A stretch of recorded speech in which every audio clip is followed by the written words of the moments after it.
আসসালামু আলাইকুম আদাব।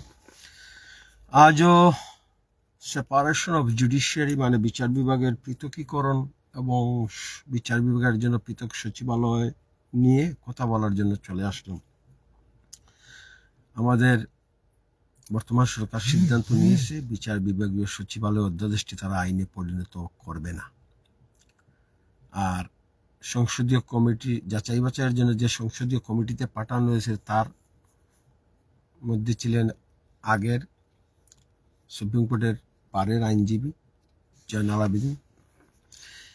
একজন আইনজীবী, তিনি কিন্তু বাংলাদেশ কনস্টিটিউশনের অংশ, বিচার বিভাগের অংশ। তারপরও কিভাবে একজন ব্যারিস্টার, বারের আইনজীবী, বারের প্রেসিডেন্ট হয়ে কিভাবে তিনি এই সুপ্রিম কোর্ট সচিবালয় অধ্যাদেশটিকে পাশ না করারও সিদ্ধান্ত নিলেন, আমরা অবাক হয়ে গেছি। যে একজন আইনজীবী, যিনি বিচার বিভাগের স্বাধীনতার জন্য যিনি প্রতিনিয়ত ক্ষমতায় না থাকা অবস্থায় আওয়াজ তুলেছেন, তিনি এখন বিচার বিভাগের স্বাধীনতার বিরুদ্ধে অবস্থান নিয়েছেন। সেইম। আচ্ছা, এখন যে কথাটা বলতে এসেছিলাম, বাংলাদেশ কনস্টিটিউশনের আর্টিকেল 116 হাইকোর্ট কর্তৃক অসাংবিধানিক ঘোষণার পর সরকার সুপ্রিম কোর্ট সচিবালয় অধ্যাদেশ অনুমোদন করে, ইউনিসের সরকার। তো যেহেতু এখন পুরনো 116 আর্টিকেল নেই, অসাংবিধানিক ঘোষণার পর 116 আর্টিকেল 1972 আদিরূপে যেহেতু ফিরে গেছে, সেহেতু সরকার সংবিধানের 116 আর্টিকেল অনুসারে এবং 122 আর্টিকেলের নির্দেশনা মোতাবেক সুপ্রিম কোর্ট সেক্রেটারিয়েট গঠন করতে বাধ্য, বা সুপ্রিম কোর্ট সেক্রেটারিয়েট অর্ডিন্যান্স সংসদে পাস করতে বাধ্য। কারণ এখানে কিছু সাংবিধানিক বিষয় জড়িত আছে। যেহেতু উচ্চ আদালত 116 আর্টিকেলকে অসাংবিধানিক ঘোষণা করে 72-এর আদিরূপে ফিরে নিয়ে গেছেন। 72 ছিল নিম্ন আদালতের বিচারকদের পদোন্নতি, বদলি, শৃঙ্খলাজনিত কারণ, অপসারণ সবকিছু সুপ্রিম কোর্ট নিয়ন্ত্রণ করবে, তদারকি করবে। ওইটা কিন্তু ওই অবস্থায় ফিরে গেছে। এবং সংবিধানের 5ম সংশোধনী বাতিল হয়ে যাওয়ার পরও 116 আর্টিকেল কিন্তু ওই অবস্থায় ফিরে গিয়েছিল। যেহেতু সংবিধানের 4র্থ সংশোধনীকে উচ্চ আদালত, 4র্থ সংশোধনী এবং 5ম সংশোধনীকে উচ্চ আদালত বাতিল ঘোষণা করেছিলেন, সেহেতু ওই আমলেই সংবিধানের 116 আর্টিকেল কিন্তু অটোমেটিক রেস্টোর হয়ে যাওয়ার কথা, কিন্তু আর হয়নি। পরবর্তীতে ইউনিস সরকারের আমলে 116 আর্টিকেলকে উচ্চ আদালত অসাংবিধানিক ঘোষণা করার পরবর্তীতে ইউনিস সরকার বিচার বিভাগের জন্য একটা সচিবালয় গঠনের জন্য একটা অধ্যাদেশ অনুমোদন করে। এখন বিএনপি সরকার যদি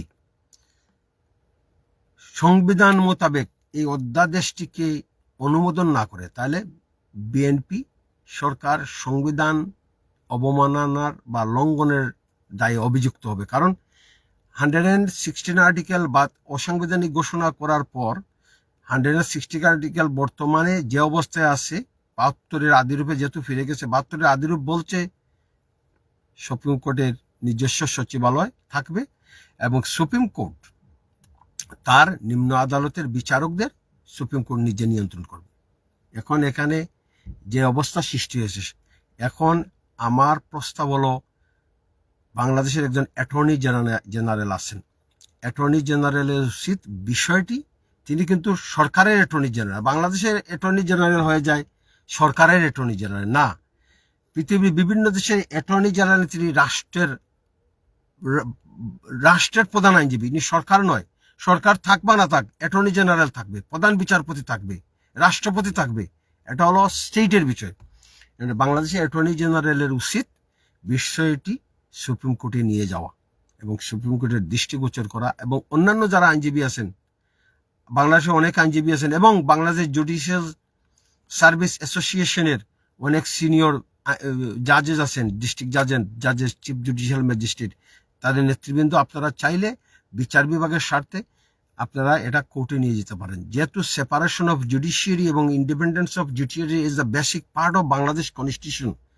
বিচার বিভাগের স্বাধীনতা হলো বাংলাদেশ সংবিধানের মৌলিক কাঠামো। তো বিচার বিভাগের স্বাধীনতা এবং পৃথকীকরণ রক্ষা করাও বাংলাদেশ সুপ্রিম কোর্টের সাংবিধানিক দায়িত্ব। এজন্যই সুপ্রিম কোর্টের বিচারপতিদের এই বিষয়ে এগিয়ে আসা উচিত এবং নিম্ন আদালতের বিচারকদের এই বিষয়ে উচ্চ আদালতে যাওয়া উচিত। যেভাবে মাজদার হোসেন গিয়েছিলেন বিচার বিভাগের পৃথকীকরণের জন্য, তিনি মামলা দায়ের করেছিলেন।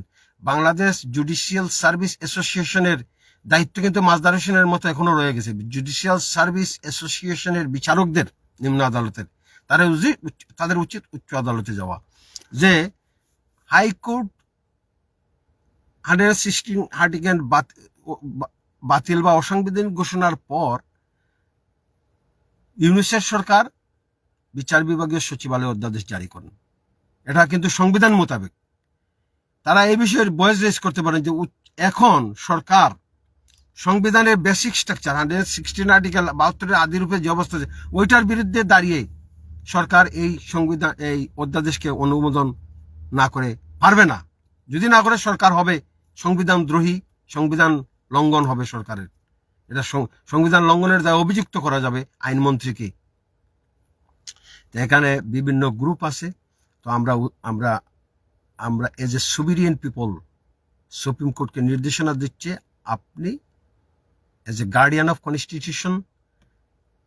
কনস্টিটিউশন মিন সংবিধানের রক্ষক। বিচার বিভাগের স্বাধীনতা হলো সুপ্রিম কোর্টের মৌলিক কাঠামো এবং age a guardian of constitution meaning হলো বিচার বিভাগ সুপ্রিম কোর্টের মৌলিক কাঠামো রক্ষা করবেন নির্বাহী বিভাগের হাত থেকে, সংসদের হাত থেকে, বা কোনো ধরনের স্বৈরশাসক যদি আসে অসাংবিধানিকভাবে সংবিধানকে বদলাতে চায়, তখন বিচার বিভাগের কনস্টিটিউশনাল ওথ, এখানে দুইটা দায়িত্ব বিচার বিভাগের। একটা হলো কনস্টিটিউশনাল ওথ, বিচারক উচ্চ আদালতের বিচারক হিসেবে তিনি শপথ নিয়েছেন বাংলাদেশের সংবিধানকে তিনি রক্ষা করবেন, কারো প্রতি তিনি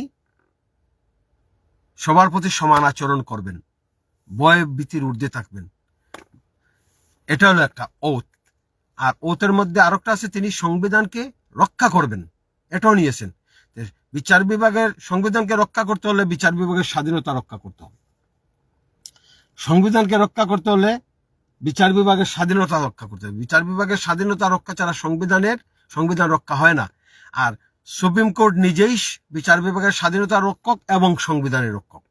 তো আমরা চাই সুপ্রিম কোর্ট সচিবালয় অধ্যাদেশ রক্ষার জন্য সুপ্রিম কোর্টকে এগিয়ে আসতে হবে, সরকারের উপর রুল জারি করতে হবে যে 116 আর্টিকেল অবৈধ ঘোষণার পর আপনারা নির্বাহী বিভাগ অথবা আইন মন্ত্রণালয় আপনারা নিম্ন আদালতের বিচারকদের কোন ক্ষমতা বলে আপনারা নিয়ন্ত্রণ করবেন, অপসারণ করবেন, বদলি করবেন।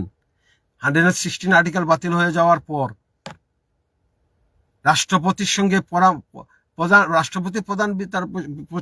প্রধান বিচারপতির সঙ্গে পরামর্শ করে তিনি আর নিম্ন আদালতের বিচারকদের বদলি করতে পারবেন না। এটা সংবিধান লঙ্ঘন হয়ে যাবে, সংবিধান এর অবমাননা হয়ে যাবে। 116 আর্টিকেল হাইকোর্ট কর্তৃক অসাংবিধানিক ঘোষণার পর বাংলাদেশের রাষ্ট্রপতি তিনি আর প্রধান বিচারপতির সঙ্গে পরামর্শ করতে পারবেন না। সংবিধান তার এই রাষ্ট্রপতির এই ক্ষমতা কেড়ে নিয়েছে। উচ্চ আদালত সাংবিধানিক রায়ের মাধ্যমে তিনি প্রধান বিচারপতির সেই ক্ষমতা তিনি কেড়ে নিয়েছেন।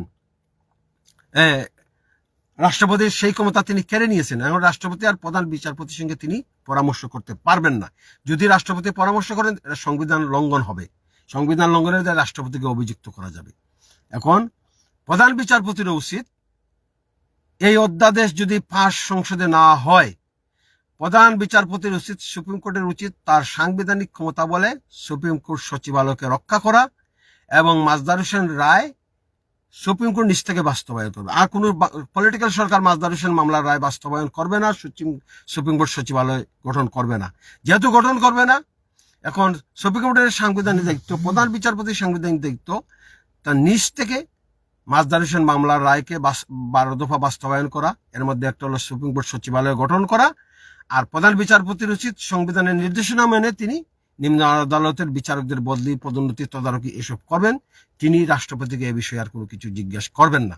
যদি প্রধান বিচারপতিও সংবিধানের 116 আর্টিকেল লঙ্ঘন করেন, তো প্রধান বিচারপতিও সংবিধান অবমাননার দায়ে অভিযুক্ত হবেন। কারণ 116 article is the basic structure of Bangladesh constitution. বিচার বিভাগের স্বাধীনতা সংক্রান্ত সব আর্টিকেল 122, 116, 115 না, এবং এগুলা হলো বিচার বিভাগের 109, এগুলো হলো নিম্ন আদালতের লোয়ার জুডিশিয়ারির সঙ্গে সম্পর্কিত। এগুলো হলো বাংলাদেশ সংবিধানের বেসিক স্ট্রাকচার। তো স্বয়ং প্রধান বিচারপতি এবং সুপ্রিম কোর্টের বিচারপতিরা বাংলাদেশ কনস্টিটিউশনের বেসিক স্ট্রাকচারের বিরুদ্ধে দাঁড়াতে পারবেন না, এবং দাঁড়ায়ে তারা বিচার বিভাগের নিম্ন আদালতের বিচারকদের তদারকি রাষ্ট্রপতির উপর অর্পণ করতে পারবেন না, বা রাষ্ট্রপতি প্রধান বিচারপতির সঙ্গে পরামর্শ করতে পারবেন না। বিষয়টা অত্যন্ত জটিল, আমি এক্সপ্লেন করতে পারছি কিনা বুঝতেছি না, কিন্তু তারপরও এজ এ সুবিরিয়ান জনগণের অংশ, as a citizen, I try to explain about separation of judiciary. আমি চেষ্টা করতেছি, আমি কতটুকু পারছি বুঝতেছি না, কিন্তু এখন আর পলিটিক্যাল সরকারের দয়ার উপর বাংলাদেশ সুপ্রিম কোর্টকে চেয়ে থাকলে হবে না। Age a guardian of constitution supreme কোর্টকে দাঁড়াতে হবে মেরুদণ্ড সোজা করে, এবং সরকারের অসাংবিধানিক সিদ্ধান্তের বিরুদ্ধে সুপ্রিম কোর্টকে ডাইরেক্ট অ্যাকশনে যেতে হবে, এবং সুপ্রিম কোর্ট সচিবালয়কে রক্ষা করতেই হবে। কোনো অবস্থাতে সুপ্রিম কোর্ট সচিবালয়কে মরতে দেওয়া যাবে না। একজন নিম্ন আদালত বিচারক ফেসবুকে দিয়েছেন সুপ্রিম কোর্ট সচিবালয়ের স্মৃতি না, এটা স্মৃতি না, এটা বাস্তবেই থাকবে। যদি উচ্চ আদালত দাঁড়াতে পারেন সুপ্রিম কোর্ট সচিবালয় রক্ষার জন্য, উচ্চ আদালত যদি তার সাংবিধানিক দায়িত্ব পালন করতে পারেন সঠিক মতো, সুপ্রিম কোর্ট সচিবালয় স্মৃতি হবে না, এটা অবশ্যই তার লগো সহ সুপ্রিম কোর্ট সচিবালয়ের অফিস থাকবে, এবং সুপ্রিম কোর্ট সচিবালয় সংবিধানের নির্দেশনা মোতাবেক নিম্ন আদালতকে নিয়ন্ত্রণ করবেন, তদারকি করবেন। এই কথাটা বলার জন্য আজকে আসা। আর সরকার যদি সংবিধান অবমাননার দায়ে অভিযুক্ত হতে না চান, তাহলে অবিলম্বে উচিত এই বিষয় নিয়ে যে সংসদীয় কমিটি ডিল করছে তাদের অবিলম্বে উচিত এটা পার্লামেন্টে পাঠানো, এই বিলটা, এই অধ্যাদেশটা, এবং আইনে পরিণত করা। ফার্দার কোনো ঝামেলা থেকে সরকারকে বাঁচতে হলে সুপ্রিম কোর্ট সচিবালয়কে, অধ্যাদেশকে আইনে পরিণত করতেই হবে। যদি না করেন, সুপ্রিম কোর্টকে নিজ দায়িত্বে এগিয়ে এসে সুপ্রিম কোর্ট সচিবালয়কে রক্ষা করতে হবে, নির্বাহী বিভাগ থেকে বিচার বিভাগের পৃথকীকরণ নিশ্চিত করতে হবে। মাজদার হোসেন মামলার রায়ের 12 দফা সুপ্রিম কোর্ট নিজ থেকে বাস্তবায়ন করবেন, এটা সুপ্রিম কোর্টের সাংবিধানিক পাওয়ার আছে। যেহেতু সুপ্রিম কোর্টের সাংবিধানিক পাওয়ার আছে মাজদার হোসেন মামলার রায়কে বাস্তবায়নের, আর সরকারের দিকে চেয়ে থাকার কোনো দরকার নেই। আপনারা সবাই ভালো থাকবেন। সুপ্রিম কোর্টকে বলতেছি, চিফ জাস্টিসকে বলতেছি, বাংলাদেশ জুডিশিয়াল সার্ভিস অ্যাসোসিয়েশনকে বলতেছি, আপনারা বিচার বিভাগের স্বাধীনতা রক্ষায় মাজদার হোসেন জাজ, ডিস্ট্রিক্ট জাজ মাজদার হোসেনের মতো আপনারা মাঠে নামুন। জয় বাংলা।